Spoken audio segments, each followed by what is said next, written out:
10 rules I have learned from 300 plus books I read from past 2 years. I have read more than 300 books. My name is Shivatmaj. Not counting the others I have begun but I haven't finished and countless material we have all read online.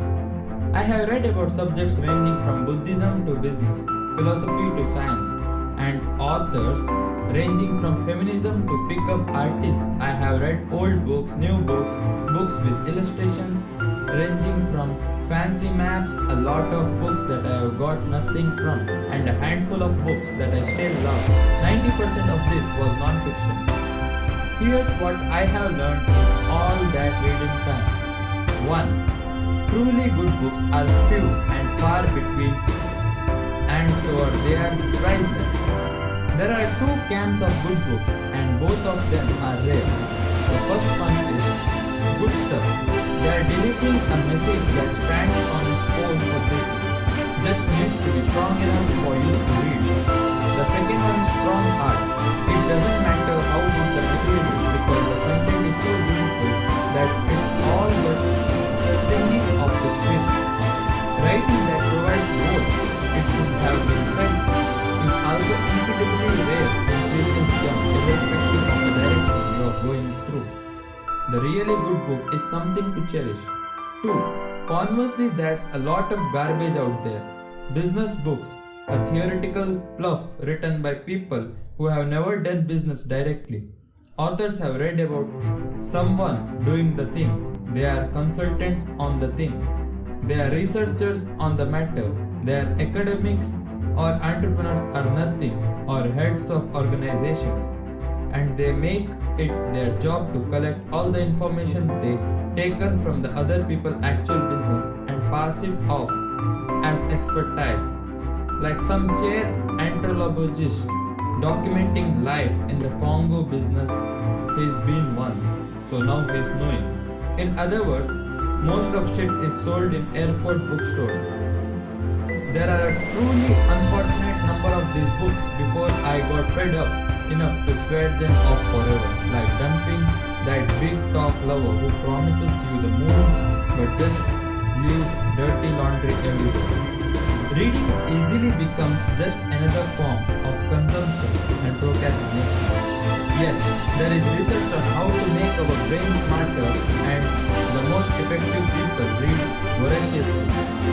So then, we have people who just want to be successful and maybe even do a business by thinking about success. And they start reading when they think it's clutch and then regurgitate it down the line. It disappoints us to continue such nonsense. I'm not saying that successful people don't read. Many of them do, I'm sure, and maybe even that's part of their success. Yet, reading is not the secret to success. At some point, study is a diversion from real tasks. So you are going to get a long bumping on your own without any books than you ever read because you are not even doing anything else. Entrepreneur Gany Vaynerchuk wrote a fantastic piece on this, pointing out how many books from these experts do you need to read before you can actually do something. You can only read so much, and at some point you just have to do it. Stop being a student.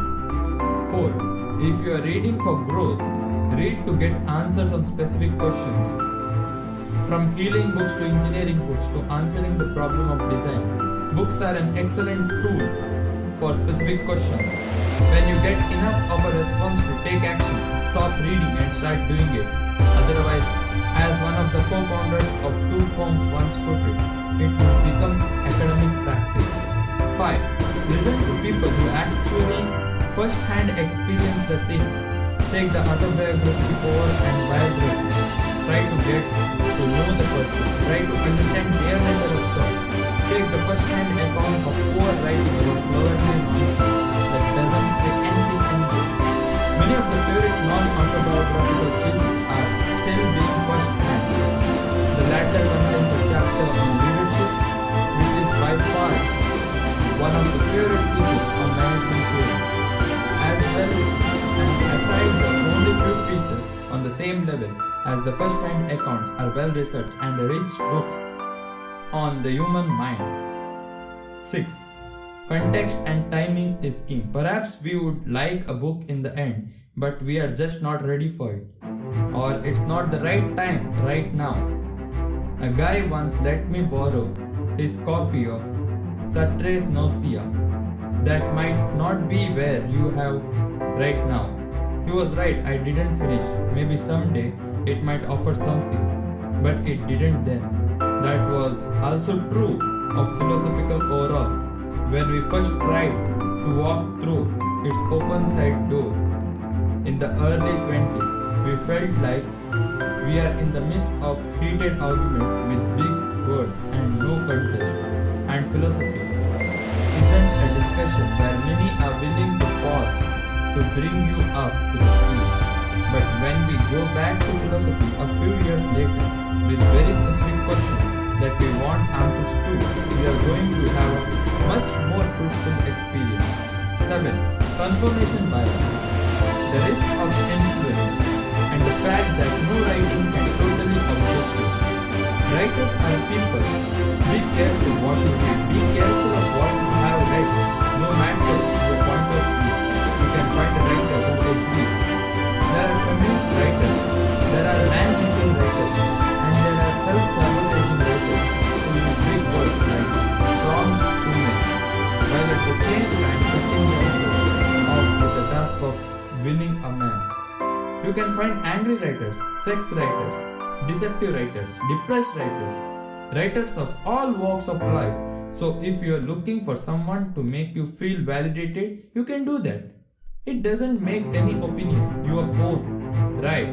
We need to remember this when reading, particularly when we are searching for answers to questions and we already have an idea of what kind of answer we want. Similarly, it may be easy to forget that any particular piece of work is merely the point of view of a single individual. It's not at all only their view of life. 8. Reading is a personal journey. One person's discovery is another person's salvation. Reading can be a perfect escape if that's what we want. It can also be intellectually rewarding, but only if it is approached in a way that supports rather than distracts our development. 9. Mindset. Think and act from your highest self. That's the overriding theme we have seen in many of the books in this field. It is our natural instinct to respond to the first thing that we need our attention. But with the amount of noise that occurs today, it is our duty to protect what is really important to us. A lot of things that seem important, but they are in fact transitory, urgent issues in disguise. It's important to stick our principles and have the courage to live with integrity, especially when nobody is looking. That's a feedback loop between our actions and self-esteem. The more that we act consistently towards our values and goals, the more confidence we ingrain in our mind to achieve and become more. Soon we will find joy from being who we are, not in being better than anyone else. We will stop proving our worth and start living our possibilities. Spirituality. Spirituality is the enlightenment of our earthly self. It is a state of inner harmony and a link to something greater and more fundamental than a fragile self. In that condition, we are no longer bound by our grappling and combat or flight instincts. We are free to function on a high degree of consciousness. We shouldn't be fixated on our desires and wants. Let go of ourselves and open ourselves to possibilities. It means not forcing things to go our way. Surrender to the flow of life instead. It doesn't mean to be lazy. It means to serve whatever force unfolding in front of us with all our heart and soul. Life can surprise us in a magical way if we allow ourselves to fully open. Thanks for watching. If you liked the video, hit the like and share button. And for more such videos, don't forget to subscribe my channel, Shivatma